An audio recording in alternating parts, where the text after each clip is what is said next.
Yeah, and like we also have a lot of trust because Mark and I know we're always supportive of each other, regardless of what happens, regardless of what mood we're in, regardless of things that we might not be happy about. We still have each other's back, no matter what. Welcome to Love Matters. I'm Jeff Cole. And I'm Lori Krett. We're married, licensed therapists, and board-certified coaches specializing in relationship counseling and coaching. We're also the founders of Aspen Relationship Institute. To find out more about the work we do, check us out at aspenrelationship.com. Love Matters is a collection of insights and observations from our own relationship, our work as coaches, and from couples we meet who are living and loving in inspiring ways. So today we're really excited to welcome Katie Compton and her husband Mark Legg to Love Matters. If you're a cycling fan, Katie probably needs no introduction, but she is a 15-time consecutive US National Cyclocross Champion, and with hundreds of other professional wins, she is the most successful cyclocross racer, male or female, in the United States. And Mark is her mechanic, her support, the man behind the scenes. And welcome, guys. We're really happy to have you with us. Thanks. Good to be here. Thank you. So we want to kick off just by hearing the story of how you guys actually met. So we met at US Paralympic World Championships for the blind in Quebec, Canada. Mark was working as a mechanic and team manager, and I was there as an athlete. I was a pilot for a blind athlete on the tandem for from 2002 through 2006. And it was a really it was an awful trip. It rained, the food was awful, it was hot, it was humid. We're doing a lot of racing and not a lot of time. And it's just a tough trip. And we ended up hitting it off and really enjoyed spending time together and laughing a lot and kind of making a really crappy trip fun and enjoyable. And so we met there, and then kind of we just stayed in touch after that, and kind of blossomed from there. Were you living in different cities when you met? We were. I was living in Missoula, Montana. I was finishing up attending University of Montana for my television production degree. And then also, we just kind of bonded because there's so much downtime between races due to the rain delays. So we're just kind of sitting around, just chatting and talking about bikes and life and just other things, and just kind of connected that way. And just got along really well. Yeah, and I was in Colorado Springs at the time. So, it was about a year of just kind of keeping in touch and talking on the phone a lot. And then after about that year, after he graduated, he moved down to Colorado. And then we moved in together, and it was pretty much 100%.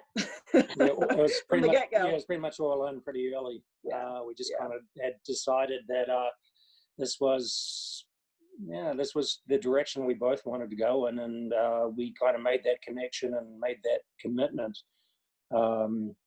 pretty strongly towards each other, which was kind of interesting. Mm-hmm. Also, Mark needed a place to live, so we really didn't have much of a choice, and we're like, well, let's see how this goes. We get along super well, so let's just jump into the deep end and see if we can stay together. I think it was good. I think the nice thing was that we had really gotten to know each other long distance. So, we really got to kind of talk a lot and communicate a lot and get to know each other without, you do have that romantic mist in your eyes and that, and you never see anything wrong in your partner. But also because of that long distance is that we really were forced to talk a lot and get to know each other. Yeah, so I think that was a good thing.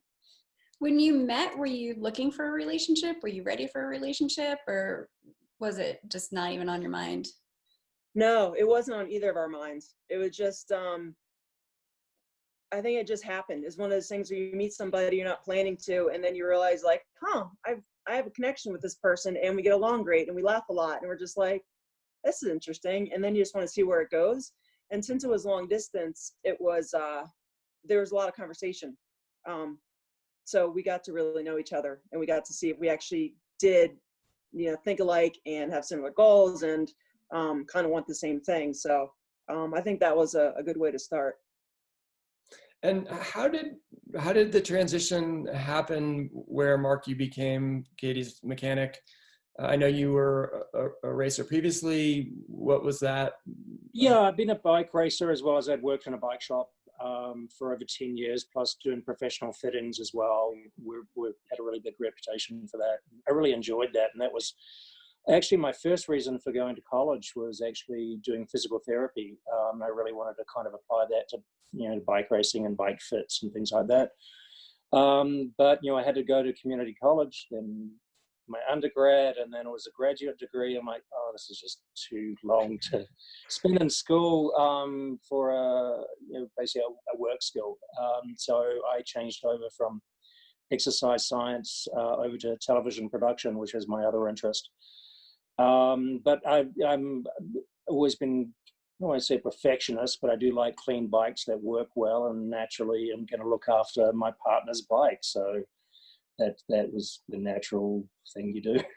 Yeah, and I think Mark actually got me back into cyclocross racing. So it's kind of like he got me where I am now. I started racing cross kind of the end of like last couple years in college. And I really enjoyed it. And then I grew up in Delaware, so I moved out to Colorado. I got a degree in exercise science, and I needed an internship to finish that degree. And I got a coaching internship in Colorado. So I moved out for that, and I hadn't raced cross for a couple years. I still rode my bike quite a bit doing the Paralympic stuff. But then when Mark and I got together, I started doing some more cross racing because he loves cross too. And so he kind of pushed me to go to nationals in 2004. And I was like, yeah, okay, sure. We've just been racing in Colorado, having fun with it. But I was good at it, and I was doing really well in the Cat 3 men's category. And so Mark he kind of pushed me to be like, let's go to nationals and see how it goes. Yeah. And we had friends living in Portland. So we just went and we're, staying in our friend's basement in Portland. And, I borrowed a bike for my second bike. It was one of those just kind of decided to get through together, and then realized, and I won that weekend. And it was one of those like, oh my God, wasn't expecting that, but I'm apparently good at this. This is the thing. That's kind of how it started. And he fell into the role of my mechanic because I wasn't on a team. We were just doing it on our own, and you need a mechanic, you need support to race cross well. And so it kind of started from there. So he didn't choose it. He just pushed me to do it. So technically it's my fault. His fault. And he kind of got me back into cross racing again. So we can blame him on everything else. So I love working on bikes, and it was only natural that I was really into cyclocross, and just like Katie was good at cross, and we'd just go race locally, and like it's something natural for me to set the bikes up and get them running well and things like that. So that's kind of a happy accident. Yeah. Not planned. So there's an article from Villa News over the last year or so that highlighted the relationship that you have. And one of the quotes in there is that Mark knows exactly what Katie needs, kind of both on and off the bike, to support her success. So Katie, I'm curious for you, what support looks like back to Mark in the relationship? A lot of it for me is just being there for him, for his like an emotional support, and supporting him what he wants to do. Cooking for him. I used to be the cook, and then I got her interested in that. She's so good at it. I kind of forgot how to cook. Yeah. But I think a lot of it is like, Mark just had some trust issues in the past. And I'm the one person I think he can go to for all of it, which is sometimes a lot, but also he knows that he can be open and talk to me about things. And I can give him good advice, but also just be there as a wife, just supportive and agreeing, I guess. I hope that's enough. I think so. Yeah. I think we're also a little curious about, how do you keep separate identities? So Mark, I think you've even sort of jokingly put yourself out there as Mr. Katie Compton. And Katie, obviously, her career kind of takes the forefront in a lot of ways in this relationship. And so where do you explore and express your own identity and keep anchored into that as well? I mean, the Mr. Katie Compton thing kind of comes as kind of the joke of, women have historically been referred to by Mrs. So-and-so, which I always thought were really ridiculous. So it's more of a kind of a joke and a dig on that old idea that a woman is, identity is tied to her husband's name. Yeah. So he just did the opposite. So I did the opposite just as a joke, because I think it's kind of funny. It's just a little bit of role reversal, just to point out how ridiculous it kind of looks, sounds. Yeah. The nice thing is, we have a lot of similar interests, but also, we also have a natural interest that, we need to, kind of search out ourselves. But then we come back and kind of talk about that. I mean, I've kind of explored a lot more car racing in the last couple of years, and also coaching for that, which actually there's so many parallels to bike racing, because as many coaches may agree that maybe 75% of coaching is psychological and 25% is the actual physical part, the scheduling part. But it's even though we spend so much time together, we still have our own interests. That's still, we're both interested in. I mean, Katie, loves driving the car. She loves driving the car fast and doing competitive events and things like that. So even though we have those separate identities, it still kind of meshes well with who we are anyway. Yeah, we like the same things, and we always have. And that's one thing, like, it makes life super easy when we like the same paint color, we like the same furniture, we want the same couch, we want the same dog. Like, there's very few things that we like disagree on. Well, there's a big one. Music. Okay, yeah. So road trips, we always default to podcasts, because I hate his music, he hates my music. I think we agree on like some classic rock and what else? Elton John. And Jack Johnson. Jack Johnson, yeah. So there's a few go-tos for music. The default. But like we have so much in common that like we both try not to attach identities to bike racing, because we know that's not who we are. That's what we are good at. We enjoy doing it. We do it together. His success, my success is his success, and kind of goes back and forth with that. But we try to think of like do other things as well. We just enjoy the same things. Like our podcasts are fairly similar with what we like to listen to. He'll add some more motorsports stuff in there. I add a lot more nutrition type podcasts. So, and then we'll come together and discuss it. So I don't have to listen to all the car racing stuff, but he can just tell me a couple things here and there that are interesting to me that he just knows I'll like. But I don't have to spend an hour listening to the whole thing. And same thing with nutrition. I can give him a couple things that I've learned that would help him, but he doesn't have to listen to an hour of nutrition. So like we got the bike racing as what we enjoy, but we definitely try not to make it our end all and be all. But it's a lifestyle. We enjoy it. We love the racing and everything part of it. So it's hard to, I would say, just get out the door when we walk in. It's just part of our lives. And it has been since I was a kid, and same with him. We've always ridden bikes and raced. So I think it's just something that we just love to do, not only just as a job, but as a fun lifestyle. Yeah, I mean, we're not a Monday to Friday kind of work week for us. Every day is a work day. Every day potentially is a work day. So 7 days a week. So it's just a lifestyle. And so it is important for us to, obviously we spend a lot of time together, but we enjoy that time together. But also we have separate podcasts or books and magazines that we read. And, I'm a big fan of nutrition anyway, but Katie... He doesn't read it like I do. Katie reads a lot more than I do. I tend to keep to the shorter research papers, things like that.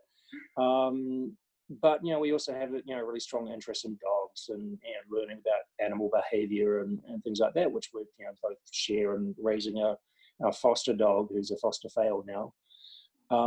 So we are a little different, whereas our lifestyle is who we are, I guess. Yeah. And luckily it's very similar, minus the music. Minus music. And then there's some movies and TV shows, but that's not just relationship compromises. That's every single person. I mean, if we were identical, it would just be nauseating for everyone else. Well, yeah, I think because the quote you sent over, because that's our friend Meredith Miller's. I remember her saying that, and it's funny because she spent time with us, and we've helped her out in Belgium before.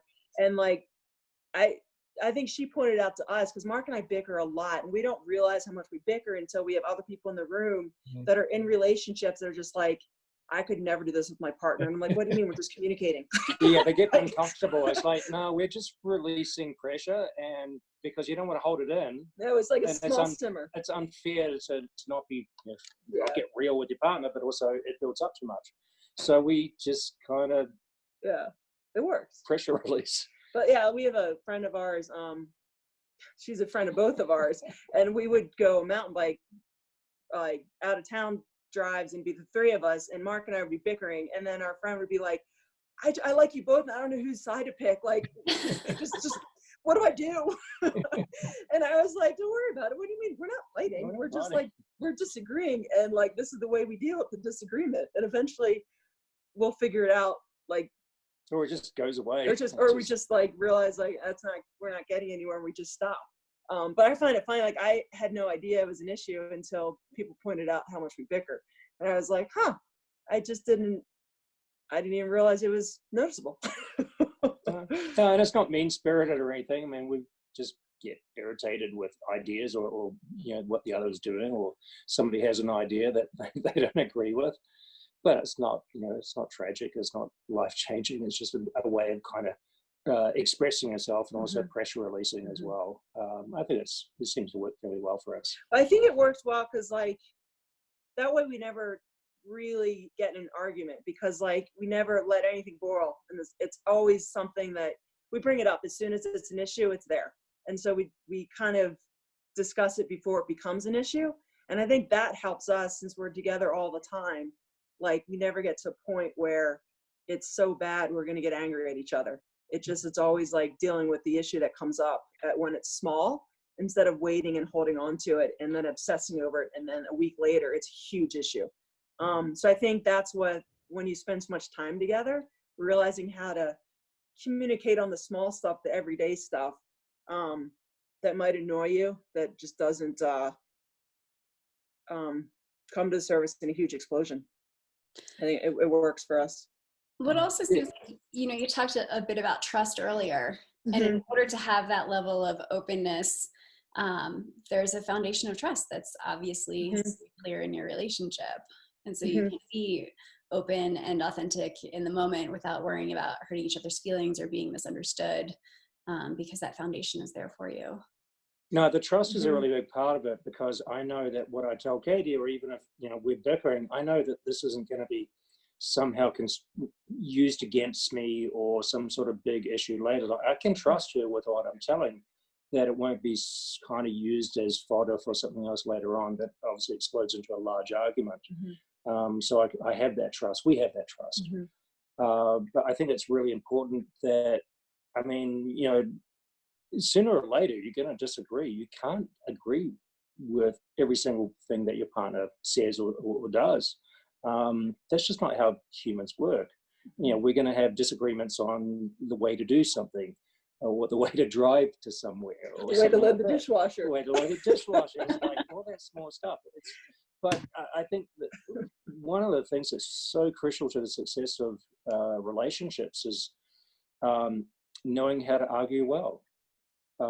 Is that you're going to have a disagreement. You're going to have an opposing view, and you need to express that in a healthy manner. And if you use a manner of personally attacking somebody, then that's not a good way to argue. You're not arguing the point. You're arguing the person. And we don't really have that at all. I think that's always been something I've observed over the years, is that you can tell how well relationships work is how well people argue together. Yeah, and like we also have a lot of trust, because Mark and I know we're always like supportive of each other, regardless of what happens, regardless of what mood we're in, regardless of things that we might not be happy about. We still have each other's back, no matter what. Like I might be in a mood and just not communicating well, but I always know he's still going to be there for me if I need something. Like I might not talk to him for 6 hours, but will do something for me just to make me feel better without even me acknowledging it or needing it or asking for it. But also just trusting in, like, we know we're in this for the long haul and we love each other. And so there's no issue with jealousy. There's no issue with, like, if he wants to go hang out and do stuff all day or for a weekend or whatever, like, I have no question that he's going to come back just a happier person. And there's no issues with meeting somebody else or having any jealousy in there. And I think that helps us too, because we can have our open space, like space away from each other. I can do my thing, he can do his. On the rare occasion we get to do that. And we always come back to each other. And it's always something we look forward to, and just seeing each other and being with each other. And so I think that's a huge part of it too, is like just trusting that we will always come back together and we always have each other's back regardless. I think that helps a lot.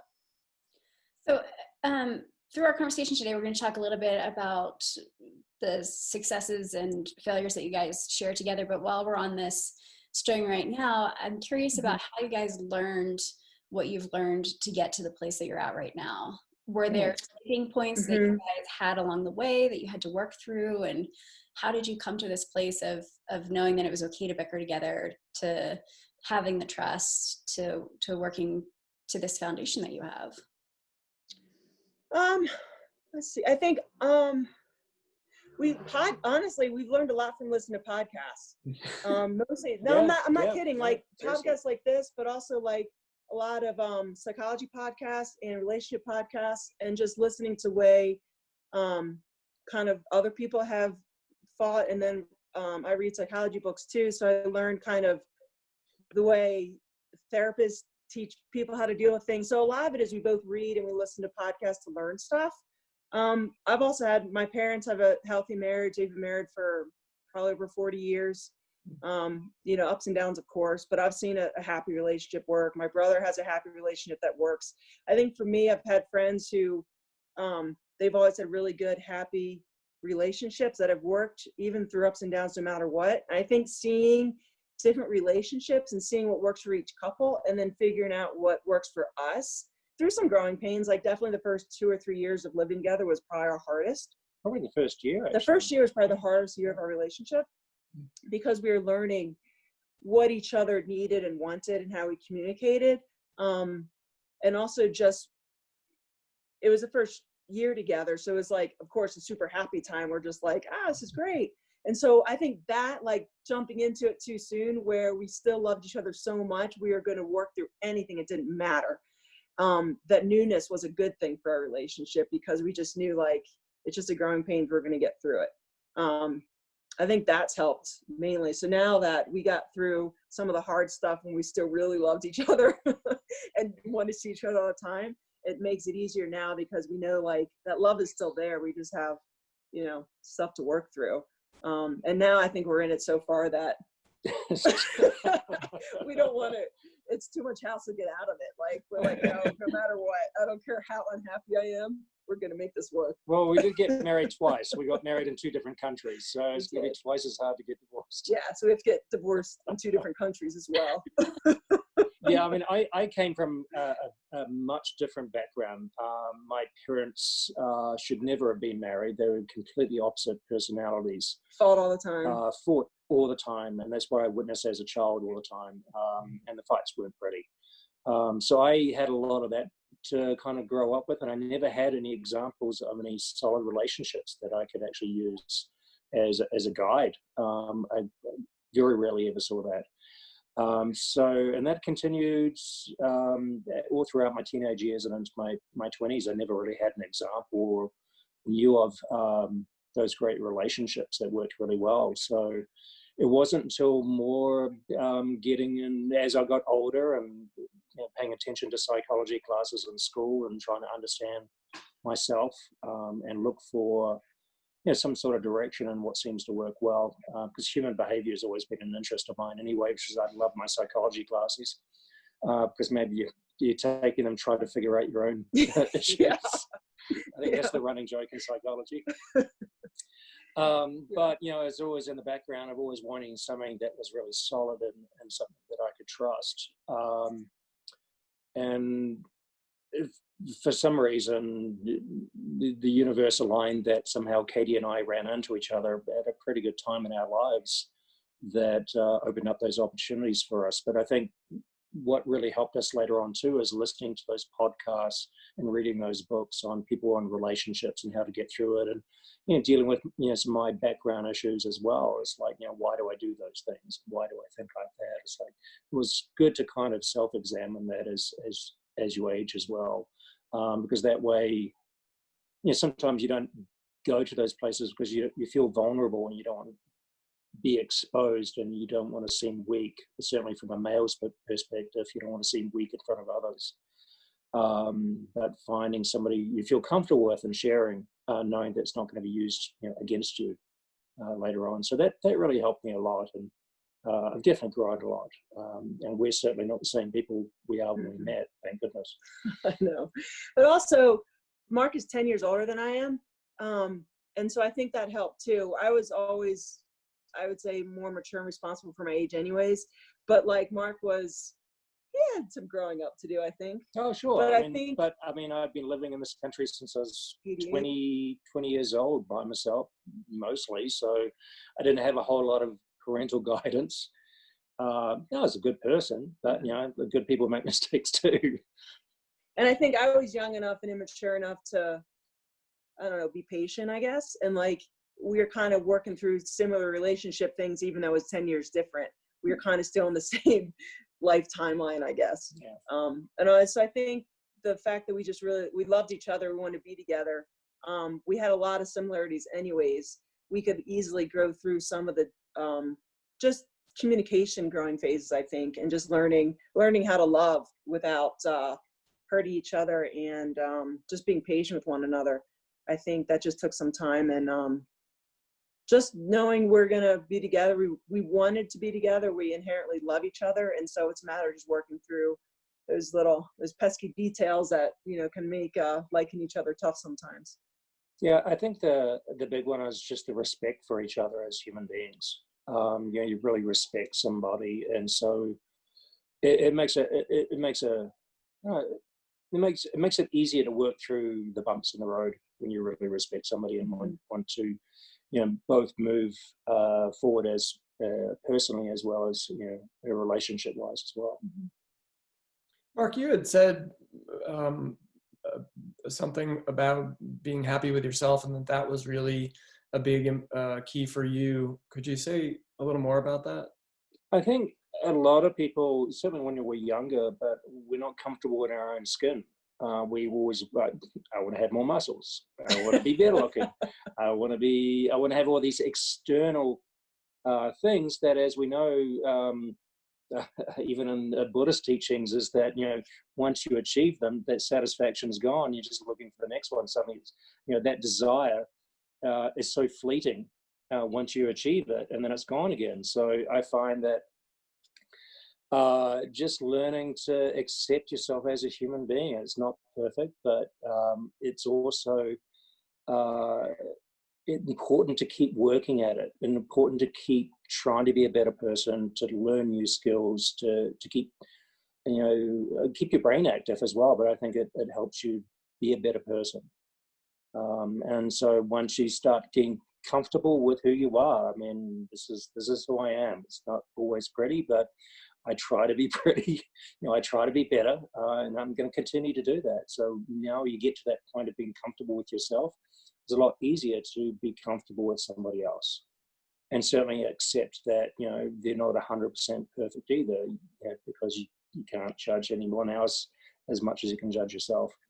Yeah, I think some of it is like, since Mark deals a little bit depression, sometimes he puts his unhappiness on me. Like, it's up to me to keep him happy. And I'm like, it's up to you. You got to figure out what makes you happy, what you need to feel good about yourself. Mm-hmm. And I think that's something that he's still working on. We're working on together, as like, for me, just recognizing that he might be feeling something and it has nothing to do with me, but I can make his life easier if I'm a little bit more sensitive to his needs. That's one thing, like, I need to work on just as a person. I don't have a ton of sympathy. I don't know. It's just the way I'm wired. Like, I kind of go towards the tough side and just be like, buck up, tomorrow's another day type thing. And like, he actually needs a little bit more sensitivity. And I've kind of figured that out, especially when he's in a down spot. Like, I need to recognize that and make more effort to just be more sensitive and see it. And so that's something we're actually been working on probably the last year or two. Yeah. Just kind of recognize that. And so noticing when he's unhappy, that it could be a little bit depression kicking in, but it also could be because I'm not being as sensitive as I need to. So work in progress, but yeah, we're getting through that. Yeah, I think sometimes your happiness is, you quite often look at it as you need to be happy with yourself. You can't look for happiness in others. You can't look for those external goods or people to make you happy. I mean, yeah, those things do make you happy, but internally you need to try to work towards, those values that make you happy. Unfortunately, with depression, it kind of it wires your brain a little weird, and so you end up looking for all the negative things to back up the feeling of why you feel negative and why you feel depressed. It's a kind of a weird way your brain works like that. And even while you're in the middle of it, it's like, I know things aren't that bad, but if 9 things out of 10 are great, you only focus on the one bad thing to make yourself feel worse. It's such a strange thing that your brain does. But learning to understand that, learning to work through it, it's always a work in progress, and it's different for everybody. But that's something I've been kind of trying to be more aware of in the last year or two. So I try to point out all the good stuff over and over again. Yeah. And reminding him that, like, it's not all bad and all the positive stuff, and just trying to work through that part of it. So. Well, yeah, and you both are working toward a common goal, obviously, for you, Katie, to be successful in your career. And I'm curious how you deal with the successes, and obviously you don't have too many failures, but not that people see. Yeah. Yeah. How do you work through the successes and failures as a couple? Pointing out the positives in when things don't go exactly the way you want, and appreciate the successes. Yeah, and that's one thing, like, through the bike racing, Mark and I kind of feel the same thing. Like, he puts 100% effort into making sure my bikes run great. He finds sponsorship dollars. He does all the support. Like, he's an integral part of the behind the scenes stuff. And I have to make sure I bring 100% to the table, my physical ability to compete and race mentally, physically, and just I show up for the day so I can get the results. And we both share, no matter what. If he rarely has a bad day, like, mechanically, I'll say. I think the main issues I've had is maybe a few flats over the years, but mechanically my bikes have always been dialed. I've never had an issue unless I crash or get caught in something and like break a derailleur or break a shifter, something like that. That's usually my fault. But like, no matter what happens, like, if I have a good day, it's also a good day for him. If I have a bad day, it's a bad day for him. And we definitely share that. We definitely feel we celebrate the same, and we kind of deal with the disappointments the same way too. The good thing with Mark is when I'm going through a downside, if I'm like, I had quite a few seasons where I've just been sick or dealing with my leg issues, like just not feeling good. It's not there. And like, I've wanted to quit a few times where Mark has been really good about talking me off the edge and just like bringing me back and just be like, let's not make any decisions right now. Let's let it sit for a couple months. Like, well, he's also still trying to, re-sign sponsors and keep the money going. When I'm just like, I'm done. I'm not racing anymore. I'm over it. And he's like taking care of everything else, where I'm just trying to get my shit together.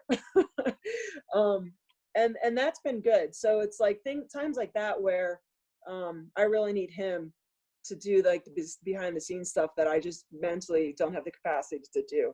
And that's been huge. I think since we're sharing all kind of emotions with bike racing and the paycheck, like my results depend on, my bike's working well too, and me not having mechanical issues too.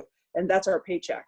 And so it's definitely the better I do on paper, the better we do just as a couple, and just you know, as successful so we can pay the bills.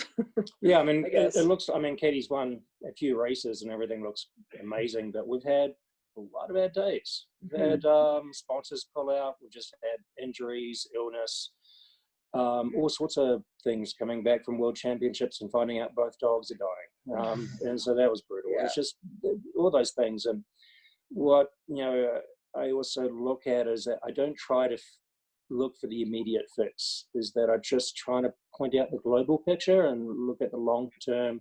Let's not make a decision based on emotion today. I can't fix what you're feeling today, but let's just take a step back, look at the global picture and just see where we are. And then sometimes when things are bad, sometimes it's good just to have that global view rather than everything when you're feeling bad is myopic. Everything, you look up close, everything just immediately seems terrible. Whereas in the long run, it usually works out. I think that's Mark's like slight depression, recognizing the fact that when I'm in my negative spot, just from things not going well, he knows exactly how that feels and can bring me out of it. So luckily, we do read each other well, and can pull each other kind of out of that hole when needed. And luckily, these paths haven't crossed at the same time, so we're not in the hole together. I don't know if that's just luck or the way like the world is balanced, but luckily that when one of us is up, the other's down, and one down, the other's up, and then certain times we're both up and feeling good at the same time. Yeah, which I think is nice. even at the times we're both down, it's like one of us is going to have to jump in and just try to keep our heads above water for a while longer. It just kind of works out like that. I don't know why, but it just does. Katie, do you have a sense of what your career would have looked like without Mark? I don't think I would have been nearly as successful as I have been. I'm specific because with my leg pains I've had in the past, health issues, like I can't be on a normal team that travels like on whatever schedule they travel on. I need to make sure I have the right training days, the right travel days, enough recovery, race when I can. I've got allergies, so I have to make sure my nutrition is dialed, and I can't eat out wherever I want to go. I think having Mark with me it's allowed me to dial in my training and my race schedule and my logistics to work the best for me, which has helped me perform well. Whereas if I was on a team, I don't think I would have the success. I'm also really specific with equipment and tires I ride and bikes I ride, geometry, very specific with that stuff. And I can't just get on any bike and ride it fast. I need to make sure my equipment is dialed. And Mark's been an integral part of that too, making sure I get on the right equipment and have the right sponsors, so I can be successful. And so I don't think without him, I don't think I would be here at all. And honestly, I wouldn't be racing cross again, at least maybe not in the same capacity. I might have raced cross, but honestly, I don't think I would have gone to nationals in 2004. That's for sure. I may have gone to nationals when it was in Colorado because it's convenient. But he kind of pushed me to start racing, and I think he realized my potential because he'd seen more racing than I had. And I think it just helped me, kind of push me and encourage me to go and see what I can do.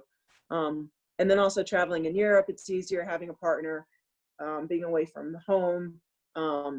Like we get to share the stories together instead of have to relay the stories.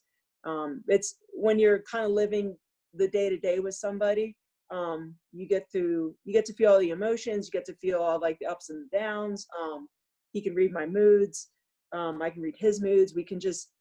You just learn about each other in a way that you can't really describe until you are thrown in the deep end and you're traveling in a country and everything's gone wrong and your flights are canceled, weather delays, you missed your planes, you've lost your luggage, like you got food poisoning. Like there's so many things that come in that you don't realize until you travel with somebody and like, you know, the shit's hit the fan and you guys got to problem solve and not yell at each other in the process. And like, that's one thing Mark and I are really good at doing. And it's also fun just to kind of experience those things and laugh about it later.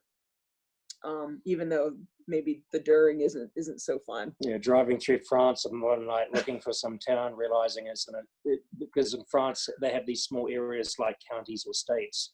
The problem is the town is the same town in two different regions, 10 hours apart of each other. So instead of going left, we went right, and we're running out of gas in the countryside, and we still can't figure out where this town is, and it's France. It's France, and you put the town in the GPS, and it pops up, but they're two separate towns, and you pick the wrong one. Yeah, and we were driving like a big team van on tiny little golf cart with roads, running out of gas. It's 11 o'clock at night. No gas stations open for ATM card, so you only got to pay cash. You're just like, yeah. And then trying to figure out where we're going, and the hotel I booked like a kind of bed and breakfast because it's in the middle of nowhere, France, and nobody spoke English too. And I'm just like trying to figure out how to get to this hotel. Mark's trying to drive. We're both tired, cranky, and hungry, and we're like, we managed to get the hotel without killing each other. Yeah. Managed to find diesel, managed to get diesel, find directions to the correct town. We got into the hotel and got into bed at like 1 o'clock in the morning, and we're like, I cannot believe we just did that. It was an adventure. And then like in Prague, we flew into Prague, and then the GPS maps didn't load into the GPS. And then if you've been to Czech, like you can't read any sign. It's like, at least a lot of language you can kind of figure out where you're going. Yeah, not in Czech. Not in Czech.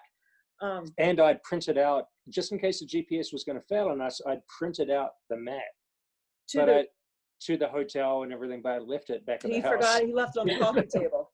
Yeah, so we arrived into Prague. The GPS maps don't load. We don't even know what hotel we're staying in. Or like, we know the town, but we don't have a map. We don't have like print out the map. Like we're trying to leave the airport, and I have no idea how we managed, but we got to the hotel we were staying in the middle of the countryside in Czech Republic. It probably took an extra 2 or 3 hours more than it should have, but we made it, and I don't know how, but we figured it out and problem solved. And was that the van that had bald tires in it? Yeah, we rented a van with bald tires and low on oil. And so we're running out of oil during that drive, so we had to stop and get oil. And then there's a race in Czech Republic the following week, and so the drive from one town to the next, it snowed, so we're driving a van with bald tires. In the snow, and a rear-wheel drive. It was just one of those like, yeah. But that's, in Prague, that was our option for renting a vehicle. We needed a van, and that was the option. So we're just like, well, note to self, figure out a better way next time. Yeah. But like adventures like that where you can't really explain how hard they are, but you can share that experience. And now we look back, we think it's funny, and we're like, well, it's not as bad as Prague. Like it could be worse. And I think people forget that, adventures mean that sometimes adventures aren't fun. Adventures are hard. They're challenging. You're not going to enjoy it, but there's lessons along the way, and afterwards, you can turn it into a pretty entertaining story. And remember that time. And it's just, adventure's not always pretty. Mm-hmm. But it's definitely a fun thing to do. We still enjoy it. So we work together, live together. We spend a lot of time together. Mm-hmm. So we know the challenges of trying to sort of maintain sanity and all that. Do you have strategies for that? Do you have sort of a race-free or cycling-free times where it's just like you don't talk about bike racing? How do you guys make that work? We go through stages. Usually during the season, it's full-on bike racing anyways. But the thing is, Mark and I both enjoy talking about bike racing, so that's also a problem. But no, we don't really have any like no-go conversations.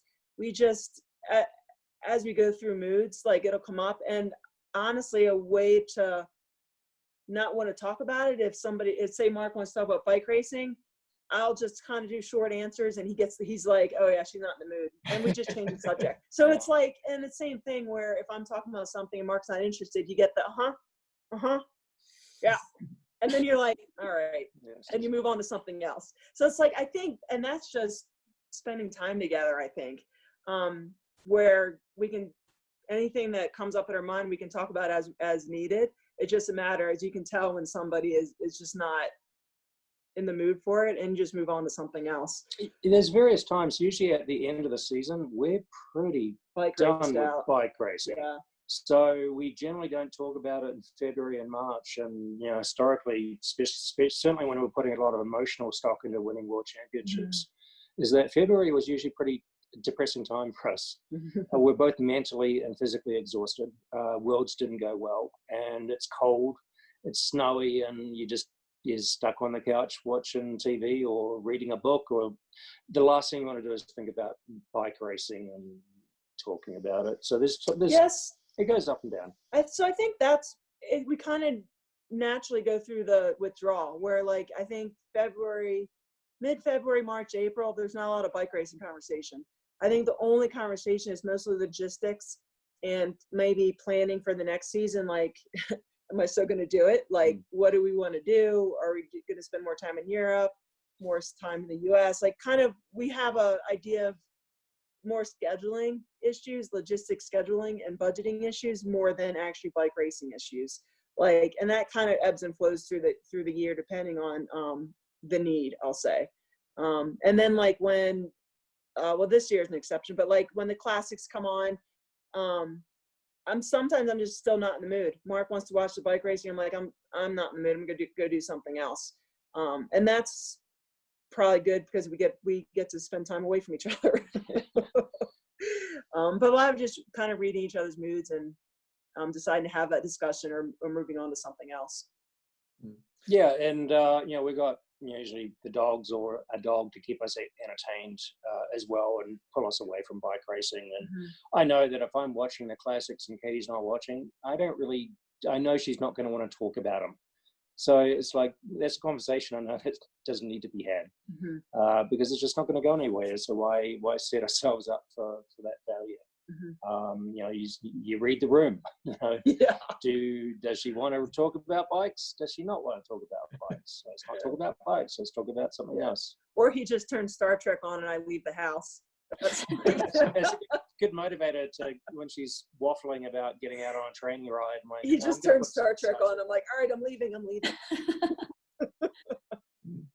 Yeah. Do you guys have a sense of what may change in your relationship when you do retire, Katie? Honestly, it'll probably be better. Yeah, I mean, we don't have the stresses of... We won't have the stress of bike racing. We won't have the stresses of results, and then paycheck depending on those results. Mark will also be able to do more things he's interested in, which I think will be good. I think I'm going to probably go back to school for nursing or get my real estate license, or maybe both. I'm not quite sure yet. I'll stay in the world as a cycling coach, and Mark will still keep coaching. So in some capacity, like, I'll always be on the bike. I'm going to be racing my bike or riding my bike in some capacity, obviously not as serious, but I love the bike world. I love riding my bike, and Mark does too. So, like, the cycling part of it won't change. The competitive part probably will, but we'll still go on adventures. We'll still probably spend more time in Colorado and actually spend more time being together without having to worry about results-based togetherness, which I think will probably be a good thing. Yeah, you're not always, I mean, when you tie your income to your hobby or your passion, I mean, there's a lot of good days and there's a lot of bad days when it gets stressful. So it's kind of nice to know that going for a bike ride isn't gonna, is something we can actually just go enjoy. You don't have to about, well, my legs aren't feeling good, I need to recover, or I've got this race next week, or things like that. So, and we both still have, I mean, I'm interested in real estate, I'm interested in medicine, so we both have those things. I'm still going to be probably racing autocross in the car and doing a few other things, trying a few different things out that I haven't normally been able to do, but also that comes into, and we have a lot of free time. So once we actually end up with real jobs, that some of that free time goes away. So which might be a challenge in itself, because every day is Saturday, really. And so when the whole COVID issue happened, like, we're like, this is normal. This is what we do. Nothing has changed. everyone's like, how do you not get bored? It's like, you'd be surprised how you can fill your day when you're used to not filling your day.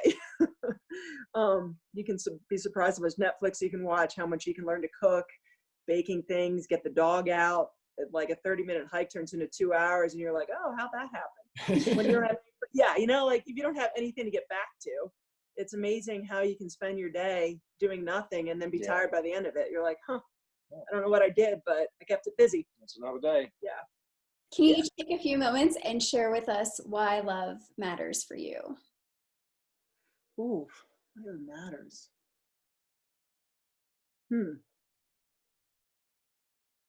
I think it's a support. It's a feel good. It's knowing that you have somebody to spend your moments with, whether good or bad. And then just, I think being a part of something is good. It's always, I love having him around to just laugh with, hang out with, have random discussions with, conversations, just go walk the dog together, whether we talk or not. It's just having that person there as your partner, and maybe partner in crime. Yeah. It's just nice.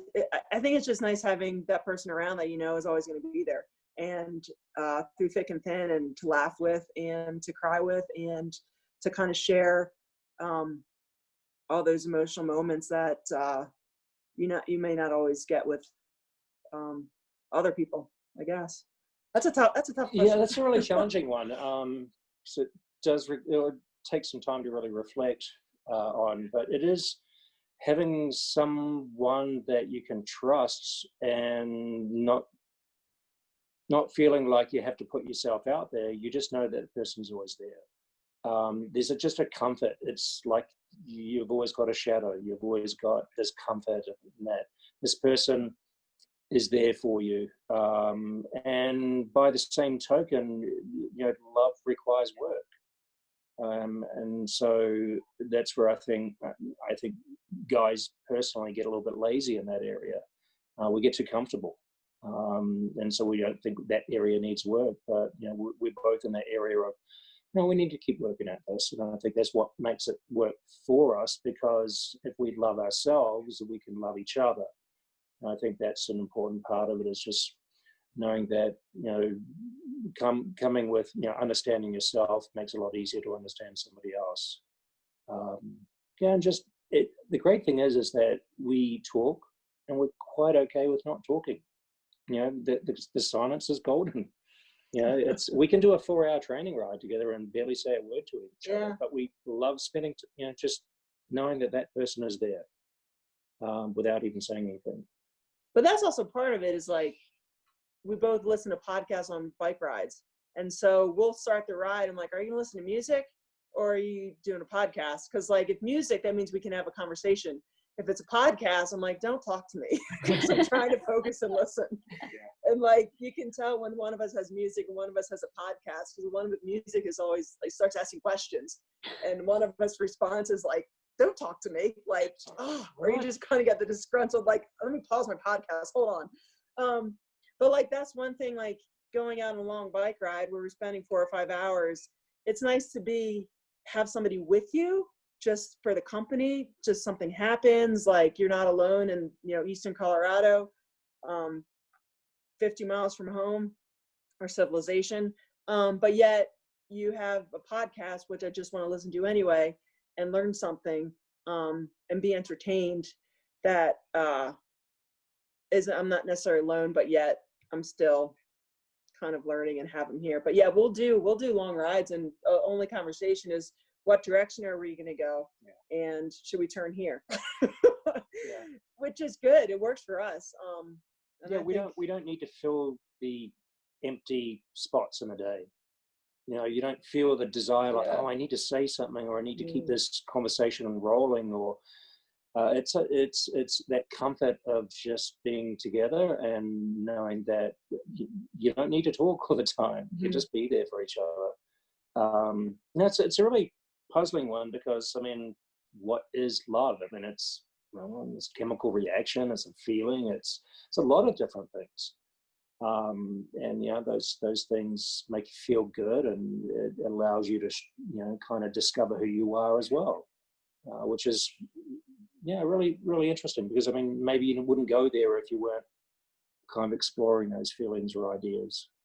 You just trying to earn a paycheck and trying to be happy playing games or riding your bike or whatever. It's not an easy one to answer. Well, we certainly admire what you guys have been able to do. You've made it work, you know, not just as a couple, but as a career or profession. And so, you know, we really appreciate you guys taking the time to share some of that with us, to let folks know, you know, that it takes work. I think that's our first probably reaction about love, is it takes work. Yeah. And so, I mean, anything worthwhile is, you know, if you work hard for it, it's always, the value of it is much higher than something that, you know, you receive with very little work put in. It's when you get things too easy handed to you, or you earn things too easily, there's just very little intrinsic value in it. Whereas the things that you work really hard for, the intrinsic value is much higher and greater. Yeah.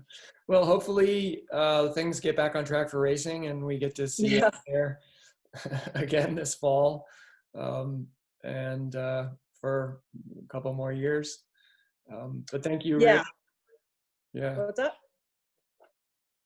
Molly's come for a visit. Yeah. Yeah. See if she can see her. Molly girl. Whoa. There's the row. Oh, okay. Molly. Yeah. So we actually adopted her, I think, illegally after this Cross World. So she's been a nice distraction, I'll say. Yeah, she is.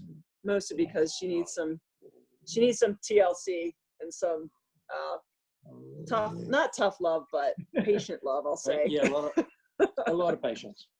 No, I think that also really helps us as people, is just learning patience, and that people or dogs don't just instantly come around when you expect them to. No. Is that you just got to wait. Got to work for it. Develop and be patient. But yeah, she's been awesome. Is there a way that people can find you and follow you, social media or website, or? Yeah, I'm at Katie F in Compton on Twitter and Instagram. And then I think it's Katie Compton Racing on Facebook.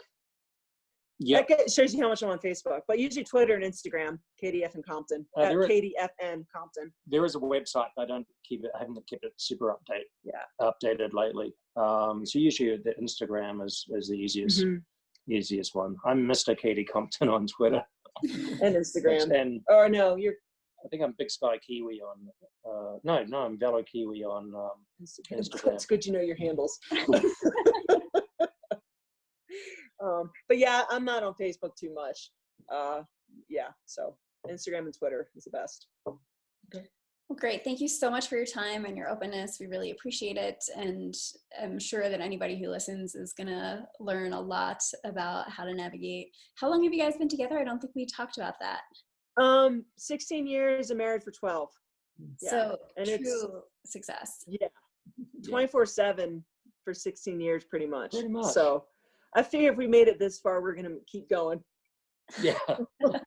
Yeah, no, thanks for this opportunity, because it kind of gave us some things to think about again. Like, oh, yeah, there's a good reminder. Yeah, it was fun. It was good looking through the questions and like thinking about it, and like helping us talk about things that we haven't really talked about, because we didn't feel like the need to, but this is kind of fun, kind of circling back and going over things and just being like, oh, okay, yeah, we do like each other, and we do get along for the most part. Yeah, and there's a lot of things. I mean, we were having this conversation earlier this morning as I was trying to think about, well, why do couples fail? And sometimes it's a combination of communication issues, or it could be a jealousy issue. And it's like, jealousy. It's like, we don't even have that. This doesn't even come into the realm of our relationship at all. It's just not something we think about. We're very comfortable with, you know, who our partner is, and, you know, if they didn't want to be with me, then they'll be with somebody else. So it's just an easy trust. Yeah. And I think that, like, it was a realization of like, oh yeah, that's makes our life 100% easier when there's no jealousy issue. It's not even a thought. I have to say. Yeah. Perfect. So All right. awesome. All right. All right. Bye guys. Have a good one. Bye. Yeah, thanks. Thanks for joining us. You can find the Love Matters podcast on iTunes or learn more about our work at aspenrelationship.com.